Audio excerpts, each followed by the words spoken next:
Hello students, आज हम कक्षा 10वीं में अध्याय 3 एक चर का द्विघात समीकरण के अंतर्गत प्रश्नावली 4 में आने वाले प्रश्नों को हल करने वाले हैं। प्रश्नावली 4 में हमको विभेदक ज्ञात करने के लिए दिया जा रहा है।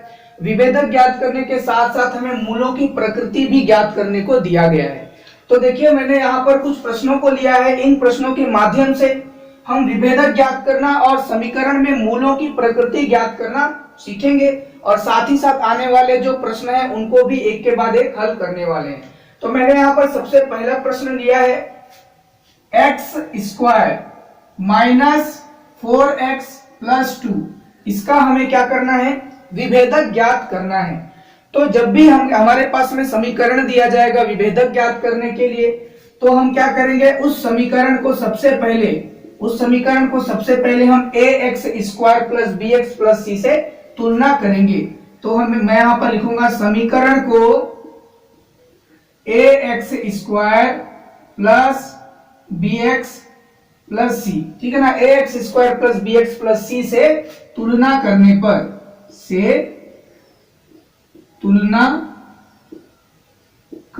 पर तो आप सबसे पहला काम आप यही करेंगे जब भी आपको विभेदक दिया जाएगा करने के लिए हल। तो हम क्या करेंगे? ax स्क्वायर प्लस bx से bx प्लस c है ना, उससे तुलना करेंगे तो ax स्क्वायर के जगह में कौन है? x स्क्वायर, ठीक है ना। तो यहाँ पर a के जगह में कौन है? 1 है। तो यहाँ पर a बराबर क्या हो जाएगा? a बराबर यहाँ पर 1 है। b के जगह में कौन है? ऋण 4 है। कौन है? ऋण 4 है। और c के जगह में कौन है? यहाँ पर धन 2 है। तो हमने यहाँ पर तुलना कर लिया है। तो हमारे पास में विभेदक ज्ञात करने का सूत्र क्या होता है? हमारे पास में विभेदक ज्ञात करने का सूत्र होता है d बराबर b स्क्वायर माइनस 4ac। हम विभेदक को d से प्रदर्शित करते हैं। तो इस सूत्र को आपको अच्छी तरह से याद रखना है। जब भी आपको विभेदक ज्ञात करने को बोला जाएगा या फिर मूलों की प्रकृति ज्ञात करने को बोला जाएगा, यही सूत्र हमको काम आने वाला है। तो विभेदक हम यहाँ पर ज्ञात करने वाले हैं। देखिए d बराबर क्या? यहाँ पर d बराबर b का मान क्या है? ऋण 4 है। b के जगह में हम क्या करेंगे? ऋण 4 रख देंगे, ठीक है ना। यहाँ पर सूत्र में स्क्वायर है तो हमको स्क्वायर रखना पड़ेगा, ठीक है। तो हम स्क्वायर रख देंगे। माइनस है, माइनस लिख दिया। 4 है, 4 लिख दिया। गुणा का चिन्ह लगाएंगे। a का मान कौन है? 1। गुणा का चिन्ह लगाएंगे। c का मान कौन है? 2। तो आप इसे आराम से हल कर सकते हैं। तो क्या हो जाएगा? यहाँ पर ऋण 4 का 2 बार गुणा, ऋण 4 का 2 बार गुणा, स्क्वायर क्या होता है? 16। क्या हो जाएगा? धन 16 हो जाएगा ना। फिर यहाँ पर 4 एकम 4, 4 दूनी 8, ऋण 8 हो जाएगा, ठीक है। तो बराबर यहाँ पर 16 में 8 गया, कितना बच जाएगा? 8 बच जाएगा। तो d बराबर यहाँ क्या मिला हमको? विभेदक क्या मिला हमारे पास में? उत्तर 8 मिला। तो जब भी आपको प्रश्न बोलेगा कि विभेदक ज्ञात करिए, तो आप क्या करेंगे? d बराबर 8। तो समीकरण का विभेदक क्या है? d बराबर 8 है। लेकिन साथ ही साथ अगर ये पूछे कि मूलों की प्रकृति क्या है, समीकरण में जो दिया गया मूल है उसकी प्रकृति क्या है, तो हमारा आंसर क्या होना चाहिए कि यदि विभेदक बराबर कोई धनात्मक संख्या आता है। देखिए अभी 8 क्या है? 8 एक धनात्मक रूप में है ना। 8 क्या है? धनात्मक है, शून्य से बड़ा है, ठीक है। तो d बराबर जब भी हमारे पास में कोई संख्या धनात्मक में आती है तो हमारा क्या होगा? मूल यहाँ पर मूल धनात्मक है तो मूल वास्तविक और असमान होगा, ठीक है। इस प्रश्न का जो आंसर होगा, अगर मूलों की प्रकृति ज्ञात करने को बोला जा रहा है तो आंसर क्या होगा? d बराबर क्या आ रहा है? धनात्मक आ गया है ना, धनात्मक संख्या में आया है, शून्य से ज्यादा आया है। तो क्या होगा? इसका मतलब आप क्या लिखेंगे? अतः में क्या लिखेंगे? अतः मूल वास्तविक व असमान होंगे, ठीक है ना। इसके बाद हम नेक्स्ट वाला क्वेश्चन देखते हैं। हमारे पास में दूसरा प्रश्न दिया गया है x माइनस 1 कोष्टक में, फिर 2x minus 1 is equal to 0 दिया गया है। तो चलिए इसको पहले हल कर लेते हैं। x का गुणा 2x से, तो क्या हो जाएगा? 2x का स्क्वायर हो जाएगा। x का गुणा ऋण 1 से क्या हो जाएगा? ऋण x हो जाएगा। अब ऋण 1 का गुणा 2x से, तो क्या हो जाएगा? ऋण 2x हो जाएगा। ऋण 1 का गुणा ऋण 1 से क्या हो जाएगा? धन 1 हो जाएगा, ठीक ना। देखिए हमारे पास में अब समीकरण बनने वाला है। ये समझा दिख रहा है, इसको पहले क्या हल कर लेते हैं। 2x स्क्वायर का 2x स्क्वायर लिख दिया। x माइनस में है, 2x माइनस में है, माइनस माइनस प्लस हो जाएगा, मतलब 2x और x जुड़ जाएगा, बड़ी संख्या में माइनस का चिन्ह इसलिए माइनस, तो ये क्या हो जाएगा 3x, 2x और 1x जोड़िए कितना 3x प्लस 1। ठीक, अब हमारे पास में ये समीकरण मिल चुका है। तो जैसे ही हमारे पास में समीकरण मिला, अब हम इसे किससे तुलना करने वाले हैं? हम तुलना करेंगे समीकरण को ax square plus bx plus c से तुलना करेंगे। ठीक है ना, तुलना करने के बाद हमको a का मान मिलेगा, a बराबर यहाँ क्या 2 है, ठीक है ना, b बराबर यहाँ क्या ऋण 3, c बराबर यहाँ क्या धन 1। ठीक, तो हमको a b c का मान मिल चुका है। तो अभी हमको विभेदक ज्ञात करना है। विभेदक ज्ञात करने का सूत्र क्या है? d बराबर b स्क्वायर माइनस 4ac है। तो हमारे पास में यहाँ पर विभेदक ज्ञात होने वाला है। तो यहाँ पर d बराबर b का मान क्या है ऋण 3 है, तो b के जगह में हम क्या लिखेंगे ऋण 3। इसका स्क्वायर भी है तो स्क्वायर रख दीजिए, सूत्र में स्क्वायर है तो स्क्वायर रखा, 4 का 4 लिख दीजिए। a का मान क्या है अभी 2 है गुणा 2, c का मान क्या है अभी 1 है तो 1। तो अब यहाँ पर क्या होने वाला है d बराबर ऋण 3 का 2 बार गुणा, स्क्वायर क्या होता है 3 तिया 9 हो जाएगा, है ना, धनात्मक में हो जाएगा। ऋण यहाँ पर 4 दूनी 8, 8 एकम 8 हो जाएगा, तो ये हो गया 9 ऋण 8। तो यहाँ पर d बराबर क्या मिल जाता है, यहाँ पर 1 मिलता है। क्या मिला? d बराबर 1 मिला। क्या d हमको धनात्मक में मिला? हाँ, धनात्मक में मिला, शून्य से ज्यादा मिला, धनात्मक में मिला। ठीक है, तो इसका मतलब यहाँ पर हमारा जो विभेदक है, पहले विभेदक क्या है? विभेदक हमारा आंसर 1 है। यदि प्रश्न पूछता है कि प्रकृति क्या है, तो d बराबर 1 आया तो इस समीकरण के मूलों की प्रकृति क्या होगी? यहाँ पर देखिए, यदि d बराबर धनात्मक आता है ना, शून्य से ज्यादा आता है, d धनात्मक आता है, तो मूल वास्तविक व असमान होगा, तो ये आंसर होगा इसका, है ना। अब हम तीसरा वाला प्रश्न देखते हैं। तीसरा प्रश्न देखते हैं। तो हमारे पास में तीसरा प्रश्न दिया गया है, करणी में 3x स्क्वायर प्लस 2 करणी में 2x, ठीक है, ऋण 2 करणी में 3 बराबर 0। इसके हमको क्या करना है? विभेदक ज्ञात करना है। तो विभेदक ज्ञात करने के लिए दोबारा हम क्या करेंगे, यहाँ पर तुलना करेंगे। किससे? समीकरण की तुलना किससे करना है? ax square plus bx plus c से, ठीक है ना। तो यहाँ पर a का मान हमको क्या मिलेगा? a के जगह में कौन है? करणी 3 है। b के जगह में कौन है? 2 करणी 2 है। उसके पश्चात c के जगह में कौन है? c के जगह में ऋण 2 करणी में 3 है। ठीक, तो हमारे पास में a b c का मान मिला। अभी विभेदक का सूत्र लगा दीजिए, d बराबर b स्क्वायर माइनस 4ac। तो d का मान यहाँ पर हमको मिलेगा, b का मान क्या है यहाँ पर 2 करणी 2, तो b के जगह में हम क्या लिखेंगे 2 करणी में 2। इसके पास स्क्वायर है पहले से सूत्र में, तो हम लिखेंगे स्क्वायर, माइनस का चिन्ह माइनस, 4 का 4 लिख दीजिए। a का मान क्या है? गुणा करणी में 3, c का मान कौन है? गुणा ऋण 2 करणी में 3। ठीक है, सभी का मान हमने यहाँ पर लिख दिया। तो इसका स्क्वायर क्या हो जाएगा? 2 करणी 2, इसका स्क्वायर क्या होता है? ये पहले 2 का स्क्वायर कितना हो जाएगा? 4, है ना, 2 का स्क्वायर पहले 4 हो गया। करणी 2 का स्क्वायर क्या होता है? करणी 2 का स्क्वायर 2 ही होता है ना, तो यहाँ पर क्या हो जाएगा? गुणा 2, तो 4 दूनी कितना हो जाएगा? 8। तो इसका मतलब यहाँ पर ये हो गया 8, ठीक है ना। फिर 4 का गुणा करणी 3 से क्या हो जाएगा? 4 करणी 3 हो जाएगा, गुणा यहाँ पर इसको अभी लिख दीजिए ऋण 2 करणी 3 का करणी 3 लिख दीजिए। अभी देखिए यहाँ पर आधार समान दिख रहा है यहाँ पर, है ना, करणी 3 वाला समझ सकते हैं यहाँ पर। तो यहाँ पर गुणा कर देंगे इसको, बराबर 8 का 8 लिख दीजिए। तो यहाँ पर 4 दूनी, ठीक है ना, पहले हम इधर वाले को करते हैं, 4 दूनी कितना हो जाएगा? 8 हो जाएगा।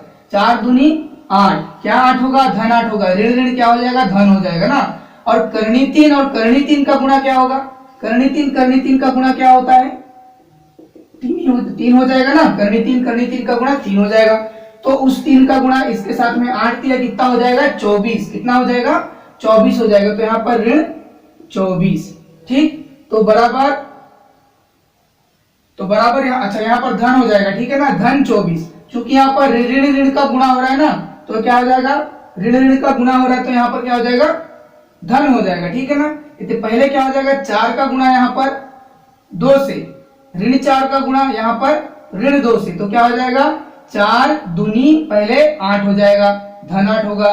ठीक है, उसके पश्चात यहाँ पर करनी 3 का करनी 3 से गुणा करेंगे तो धन 3 ही आएगा, तो 8 3 24 धन में हो जाएगा। तो 24 और 8 बराबर कितना हो जाएगा 32। डी हमको क्या मिला 32 मिला। क्या हमको डी धनात्मक में मिला? हाँ धनात्मक मिला। तो जब भी हमको डी धनात्मक में मिलेगा तो क्या होगा उत्तर? मूलों की प्रकृति क्या होगी? मूल वास्तविक व असमान होगा। ठीक, इसके पश्चात नेक्स्ट वाला क्वेश्चन देखते हैं। हमारे पास में चौथा वाला प्रश्न दिया गया है 4x square minus x plus 1 is equal to 0। तो हमारे पास में ये समीकरण दिया गया है, तो सबसे पहला काम हम क्या करते हैं, समीकरण को ax square plus bx plus c से तुलना करते हैं। क्या करते हैं? तुलना करते हैं। तो यहां पर a का मान क्या हो जाएगा? a बराबर 4 हो जाएगा, ठीक है ना। और यहां पर b बराबर क्या हो जाएगा? ऋण 1 होगा। x का गुणांक क्या है? यहाँ पर 1x है ना, तो x का गुणांक क्या हो जाएगा? 1 हो जाएगा, ऋणात्मक में है इसलिए ऋण 1। ठीक, तो यहाँ पर c का मान क्या हो जाएगा? c का मान धन 1 है, कोई दिक्कत नहीं है, 1 लिख दीजिए। तो विभेदक ज्ञात करने का सूत्र क्या है? d बराबर b स्क्वायर माइनस 4ac है। तो हमारे पास में यहाँ पर समीकरण में रखना है हमको, है ना, यहाँ पर सूत्र में रखना है।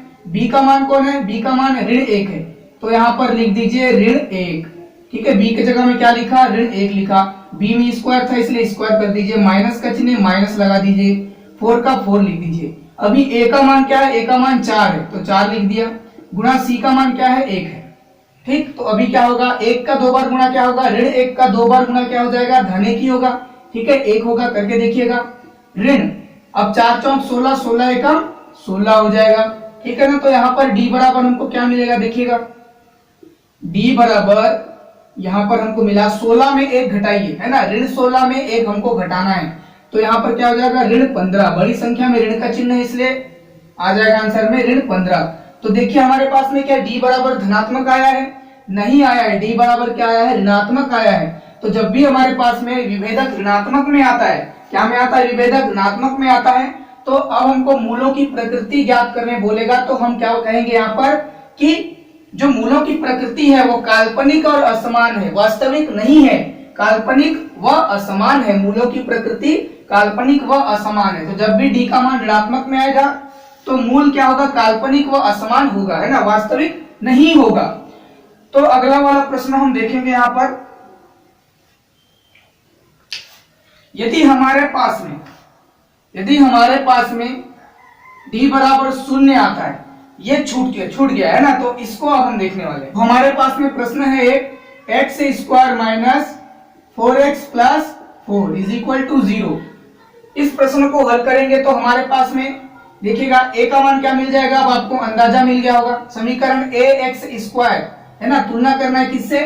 ax square plus bx plus c से तुलना करने पर, ठीक है, तो यहाँ पर a का मान क्या मिलेगा? 1। एक्स स्क्वायर का गुणांक कौन है? 1 है, बराबर। अच्छा, यहाँ पर b का मान क्या मिल जाएगा? ऋण 4। c का मान क्या मिलेगा? यहाँ पर धन 4। तो हमको मिल गया a का मान, b का मान, c का मान। तो विभेदक ज्ञात करने का सूत्र क्या है? d बराबर b स्क्वायर माइनस 4ac। तो यहाँ पर b का मान क्या है? ऋण 4 है, तो ऋण 4 लिख देंगे, स्क्वायर है तो स्क्वायर लिख दीजिए, माइनस है तो माइनस लिख दीजिए, 4 का 4। a का मान क्या है? गुणा 1, c का मान क्या है? गुणा 4। तो बराबर यहाँ पर 4 का 2 बार गुणा, ऋण 4 का 2 बार गुणा क्या हो जाएगा? ऋण ऋण धन होगा, 4 चौक 16, कितना हो जाएगा? 16। ऋण 4 एकम 4, 4 चौक 16, ठीक है ना। तो यहाँ पर d का मान क्या आने वाला? देखिए d बराबर क्या आ गया? 0। 16 में 16 गया, कितना बच गया? 0। d बराबर 0 आया, तो देखिए d बराबर यदि 0 आता है तो मूल वास्तविक व समान होता है। तो इन तीनों को आपको याद रखना है। d बराबर 0, यदि d बराबर धनात्मक आया तो क्या, यदि d बराबर ऋणात्मक आया तो क्या। तो इन प्रश्नों को आपको अच्छी तरह से समझना है, विभेदक ज्ञात करना। तो हमारा ये क्या होगा? विभेदक होगा, और मूलों की प्रकृति हमको d के मान को देख करके ज्ञात हो जाता है। तो नेक्स्ट वाला क्वेश्चन हम देखते हैं। अब हम देखेंगे तीसरा नंबर का प्रश्न, k का मान ज्ञात कीजिए यदि d बराबर 0 हो, मतलब मूल वास्तविक व समान हो, तो k का मान क्या होगा, दिया गया समीकरण में k का मान ज्ञात करना यदि d बराबर 0 हो, ठीक ना। तो हमारे पास में पहला प्रश्न दिया गया है यहाँ k x square minus 5x plus k is equal to 0 दिया गया है। तो हमें यहाँ पर d का मान पहले ज्ञात करना है, ठीक है ना। तो यहाँ पर हमारे पास में वही सूत्र लागू होगा, d बराबर b स्क्वायर माइनस 4ac। तो सबसे पहले हम क्या करेंगे, यहाँ पर समीकरण को ax square plus bx plus c से तुलना करेंगे। तो हमारे पास में जो समीकरण दिया गया, समीकरण को ax square plus bx plus c से तुलना कीजिए, तुलना करने पर, ठीक है। तो यहाँ पर तुलना कीजिए तो a का मान यहाँ पर क्या होगा k, x स्क्वायर का गुणांक कौन है k, तो a बराबर यहाँ पे कौन k, ठीक है ना। b बराबर यहाँ पे कौन ऋण 5, ठीक है ना। c बराबर यहाँ पे कौन k, ठीक। तो a b c का मान हमें मिला है। अभी हम क्या करेंगे, विभेदक ज्ञात करने का सूत्र लगाएंगे, ठीक है ना। k का मान ज्ञात कीजिए d बराबर 0 हो, तो यदि d बराबर 0 यहाँ पर, इसलिए हम क्या करेंगे, विभेदक का सूत्र लगाएंगे, d बराबर b स्क्वायर माइनस 4ac, ठीक ठीक। यदि क्या बोला है, यदि d बराबर 0 हो बोला है, ठीक है ना। अभी हम देखेंगे b का मान कौन, b का मान यहाँ पर ऋण 5 है, तो b के जगह में लिख दीजिए ऋण 5। इसके पास में स्क्वायर है पहले से, तो स्क्वायर, माइनस का माइनस, 4 का 4, a का मान कौन गुणा k, c का मान कौन गुणा k, ठीक है ना। तो ऋण 5 का 2 बार गुणा, ऋण 5 का स्क्वायर है मतलब क्या हो जाएगा धन 25, ठीक। ऋण 4 k का k के साथ में गुणा क्या हो जाएगा k स्क्वायर, k का k के साथ में गुणा k स्क्वायर, 4 k स्क्वायर हो जाएगा, ठीक है ना। तो हमारे पास में यदि शर्त दिया गया यहाँ पर कि d बराबर 0 है ना, जब हमारे पास में d बराबर 0 होता है तो हमको उसको समझ करके हल करना है। यदि d बराबर 0 हो, मूल वास्तविक हो और समान हो, तब हमको हल करना है। तो हमारे पास में d क्या दिया गया है, d हमारे पास में क्या आ गया, d हमारे पास में आ गया 25 ऋण 4 k का स्क्वायर, हमारे पास में d आया। तो हम क्या करेंगे, d के जगह में यहाँ पर देखिए d लिखा हुआ है, d के जगह में हम क्या लिखेंगे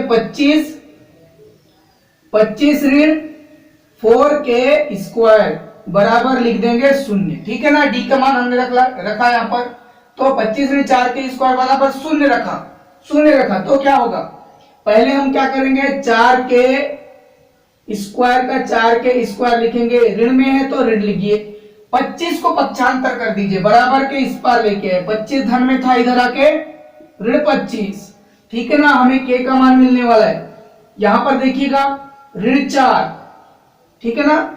ये ऋण 4 को क्या करेंगे, हम पक्षांतर कर देंगे, तो यहां पर क्या बचेगा k स्क्वायर बराबर यहाँ पर ऋण 25 बटे में ऋण 4, ठीक है। तो क्या हो जाएगा यहाँ पर देखिएगा, स्क्वायर को हम क्या करेंगे, यहाँ पर ऋण ऋण क्या हो जाएगा, पहले धन हो जाएगा, k का मान यहाँ पर लिख देंगे पहले 25 बटे 4 लिख दीजिए, ठीक है ना। तो स्क्वायर को पक्षांतर करिए, k का स्क्वायर को पक्षांतर करिए तो क्या हो जाएगा यहाँ पर k का मान यहाँ पर मिल जाएगा, k का स्क्वायर को पक्षांतर करिए, यहाँ पर क्या होगा k बराबर करनी में 25 बटा 4 हो जाएगा, है ना। स्क्वायर पक्षांतर हो गया तो करनी में।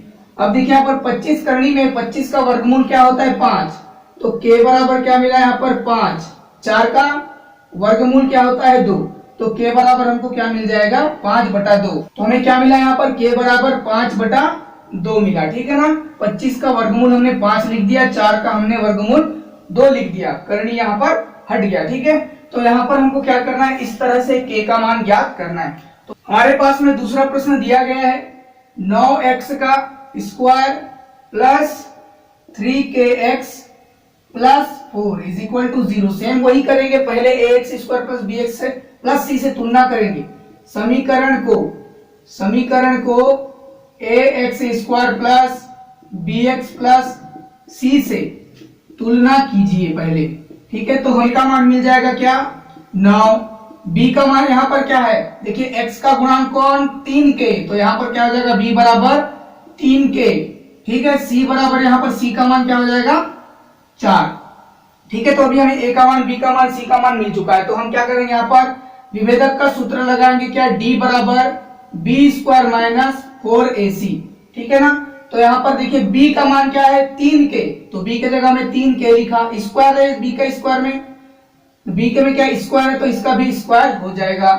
ऋण ऋण यहाँ पर क्या होगा 4 का 4, a का मान क्या है गुणा 9, c का मान क्या है यहाँ पर गुणा 4, ठीक है। तो यहाँ पर क्या हो जाएगा 3 का स्क्वायर क्या हो जाएगा 3 का स्क्वायर 9, k का स्क्वायर क्या हो जाएगा k ही हो जाएगा, ठीक है ना, k स्क्वायर हो जाएगा, ठीक है। k का हमको क्या लिखना है k स्क्वायर लिखना है, 3 का स्क्वायर 9 हो गया, k का स्क्वायर k स्क्वायर हो जाएगा। ऋण यहाँ पर 4 में 36, 36 चौक हो जाएगा 144 तक हो जाएगा। d बराबर क्या मिला हमको 9 के स्क्वायर ऋण 144 मिला, d का मान मिला। यदि हमको शर्त दिया गया है क्या, यदि d बराबर 0 हो, d बराबर क्या हो 0 हो तो k का मान ज्ञात कीजिए। तो हम क्या करेंगे d का मान रख देंगे, d का मान क्या है 9 के square minus 144 is equal to क्या रख देंगे 0 रख देंगे। तो क्या करेंगे हम 144 को पक्षांतर कर देंगे, 9 के स्क्वायर को छोड़ दीजिए 144 को पक्षांतर कर दीजिए तो ये धन में हो जाएगा, ठीक है ना। यहाँ पर ये ऋण में था उधर जाके धन में हो गया। अब क्या करेंगे k का मान ज्ञात करेंगे, 9 k स्क्वायर का k स्क्वायर छोड़िए 9 को पक्षांतर करिए, गुणा में था उधर आके क्या हो जाएगा भाग में हो जाएगा, क्या में हो जाएगा भाग में। तो ये कटता है काट दीजिए 9 के पहाड़ा में है ना, 16 के पहाड़ा में 9 बार है ना, 9 16 निया होता है 144, तो कितना हो जाएगा इसका मतलब k बराबर कितना हो जाएगा यहाँ पर, अच्छा सॉरी k स्क्वायर ना, k स्क्वायर बराबर कितना हो जाएगा 16, देखिए 16 आ गया k स्क्वायर बराबर, ठीक है। तो यहाँ पर स्क्वायर को पक्षांतर करेंगे तो क्या हो जाएगा करनी में बदल जाएगा, करनी 16, ठीक है। तो 16 का वर्गमूल कितना होता है 4 होता है, तो k बराबर हमको मिल जाएगा प्लस माइनस 4। यहाँ पर कौन सा चिन्ह होता है करनी के पास में प्लस माइनस का चिन्ह होता है, इसलिए करनी चला जाएगा तो कौन सा चिन्ह छोड़ के जाएगा प्लस माइनस चिन्ह, ठीक है। तो k बराबर हमको क्या मिल जाएगा प्लस माइनस 4। यदि हम प्लस लेते हैं तो यहाँ पर इसका मूल क्या हो जाएगा, इसका मूल हो जाएगा वास्तविक और असमान हो जाएगा, ठीक है ना। यदि हम माइनस को लेते हैं तो मूल काल्पनिक और असमान हो जाएगा। तो इसके पश्चात हम नेक्स्ट क्वेश्चन लेते हैं चौथा वाला। हमारे पास में चौथा नंबर का प्रश्न है, समीकरण को सूत्र की सहायता से हल कीजिए, ठीक है ना। जो समीकरण दिया गया है हमको चौथा नंबर में उसको एक सूत्र की सहायता से हल करना है। हमारे पास में समीकरण है 9x का स्क्वायर धन 7x ऋण 2। इस समीकरण को हमको कौन सा सूत्र से हल करना है, हमको हल करना है minus b plus minus under root b square minus 4ac पूरे का बटा 2a, ठीक है ना। इस सूत्र की सहायता से हमको हल करना है। तो हम हल करेंगे, यहाँ पर सबसे पहले समीकरण जो दिया गया है उस समीकरण को लिखेंगे 9x का स्क्वायर धन 7x ऋण 2 बराबर यहाँ पर 0 दिया गया है। तो जब भी हमारे पास में सूत्र की सहायता से हल करने के लिए बोलेगा तो हम इस सूत्र का प्रयोग करेंगे, माइनस बी है ना, x बराबर यहाँ पर क्या लिखेंगे x बराबर minus b plus minus under root b square minus 4ac upon 2a। इस सूत्र को आप अच्छी तरह से याद कर लीजिएगा। तो हमारे पास में जो समीकरण है उस समीकरण को सबसे पहले हम क्या करेंगे तुलना करेंगे, किससे, समीकरण की तुलना किससे करेंगे, ax square plus bx plus c से करने पर लिख देंगे। तो यहाँ पर हमें a का मान क्या प्राप्त हो जाएगा, a के जगह में कौन है 9 है, b के जगह में कौन है धन 7 है, c के जगह में कौन है ऋण 2 है, ठीक है ना। तो हमारे पास में abc का मान मिला, तो abc जो मान मिला है उस मान को हम इस सूत्र में हल करेंगे, इस सूत्र से है ना, इस सूत्र के प्रयोग से हल करेंगे। तो यहाँ पर x बराबर सूत्र क्या दिया गया है, यहाँ पर सूत्र दिया गया है x बराबर ऋण b plus minus under root b का स्क्वायर माइनस 4ac पूरे का बट्टा है ना अपॉन क्या हो जाएगा 2a। इस सूत्र का प्रयोग करेंगे। तो यहाँ पर b देख रहे हैं, ये b ऋण में है, ठीक है ना। तो b का मान हमारे पास में क्या है 7 है, तो b के जगह में हम क्या रखेंगे 7 रखेंगे। यहाँ पहले से ऋण है तो ऋण लगा दीजिएगा, प्लस माइनस तो प्लस माइनस, अंडर रूट है तो अंडर रूट कर दीजिए। b का स्क्वायर बोला है अंदर में, b का मान क्या है 7 है, तो 7 का स्क्वायर हो जाएगा ऋण चिन्ह का ऋण लगा दीजिए, 4 का 4 लिख दीजिए, गुणा ए का मान कौन 9, गुणा सी का मान कौन ऋण 2, ठीक है ना, बटे में क्या हो जाएगा 2, ए का मान कौन 9 गुणा 9, ठीक है। तो आगे क्या हो जाएगा, ऋण 7 का ऋण 7 लिख दीजिए, धन ऋण लिख दीजिए, आगे क्या होगा 7 का स्क्वायर, करने में 7 का स्क्वायर है, साथ ही 49, 7 का स्क्वायर मतलब क्या हो जाता है 49। अब देखिए क्या हो जाएगा, ऋण 4 का गुणा 9 से, 9 चौक 36, क्या 36 ऋण 36, ऋण 36 का गुणा ऋण 2 से, तो क्या हो जाएगा ऋण 36 का गुणा ऋण 2 से, 36 दूनी 72, ऋण ऋण का गुणा क्या हो जाएगा धन, धन 72, ठीक है ना, धन 72, बटे में क्या हो जाएगा 2 निया यहाँ पर 18 हो जाएगा, ठीक है। तो आगे देखेंगे आगे क्या हल होगा, ऋण 7 का ऋण 7 लिख देंगे, धन ऋण हो गया, अंडर रूट यहाँ पर 49 और 72 क्या हो जाएगा जुड़ जाएगा, 9 2 कितना हो गया पहले 11 हो गया, ठीक है ना, और उसके पश्चात यहाँ पर 7 4 11 और 1 12, तो 121 बटे 18, ठीक है, 121 बटे 18, तो 121 अंडर रूट में दिख रहा है, करनी में दिख रहा है, तो 121 का वर्गमूल क्या होता है 11, 121 का वर्गमूल होता है ना, कितना होता है 11, तो ऋण 7 का ऋण 7, धन ऋण का धन ऋण लिख देंगे, 121 का वर्गमूल क्या लिखेंगे 111, ठीक है ना, तो 11 का वर्गमूल 121 होता है, तो करनी हट जाएगा, वर्गमूल लिख दिया, बटे में कौन है 18, तो हमारे पास में यहाँ x का मान मिला है क्या, अभी देखिए ऋण 7 धन ऋण 11 बटा 18 मिला हुआ है, ठीक है, यहाँ पर 2 चिन्ह दिख रहा है हमको धन ऋण, यदि हम धन चिन्ह लेते हैं, तब यदि क्या करें धन चिन्ह लेते हैं तो क्या होगा, तो धन चिन्ह लीजिए, यहाँ पर x बराबर, यहाँ पर x का मान क्या मिलेगा हमको, ऋण 7 का ऋण 7 रखिए, यहाँ पर से हम कौन सा चिन्ह ले रहे हैं धन चिन्ह ले रहे हैं, धन लिख दीजिए 11 लिख दीजिए, बटे में 18 लिख देंगे, ठीक है। तो यहाँ पर धन और ऋण क्या हो जाएगा ऋण हो जाएगा, 11 में 7 घटेगा, तो 11 में 7 घटेगा तो क्या होगा, यहाँ पर 11 में 7 गया, कितना बचेगा 4 बचेगा, 4 बटे 18, ये कटता है क्या, 2 के पहाड़ा में 4 आता है 18 दिया था, तो 2 दूनी 4 2 निया 18, तो क्या हो जाएगा x बराबर 2 बटे 9, हम धन चिन्ह लेते हैं तब क्या आता है x का मान 2 बटा 9, यदि हम ऋण चिन्ह लेते हैं, यदि हम ऋण चिन्ह लेते हैं तो x बराबर ऋण 7 ऋण 11 बटे में 18, तो क्या हो जाएगा यहाँ पर x बराबर 11 ऋण में है 7 भी ऋण में है, तो यहाँ पर ऋण ऋण धन हो जाएगा, तो 11 और 7 कितना हो जाएगा 18 हो जाएगा, कौन सा 18 होगा ऋण 18 बटे में 18, ठीक है, ऋण 18 क्यों लिखा, ऋण संख्या जो बड़ी संख्या है उसके सामने में ऋण का चिन्ह है, तो 18 एकम 18 कट जाएगा, यहाँ पर x बराबर क्या आएगा ऋण 1, क्या हो जाएगा यहाँ पर ऋण 1, ठीक है, तो x का मान हमको ऋण 1 मिलता है ऋण चिन्ह लेने पर। तो इस तरह से आप क्या करेंगे, समीकरण को सूत्र की सहायता से, कौन से सूत्र की सहायता से, x बराबर minus b plus minus under root b square minus 4ac upon 2a, इस सूत्र की सहायता से आप इस तरह से हल करेंगे और लास्ट में धन चिन्ह लेंगे और ऋण चिन्ह लेंगे, और जो भी आपको x का मान मिलेगा वही क्या होगा आपका मूल होगा, समीकरण का मूल होगा।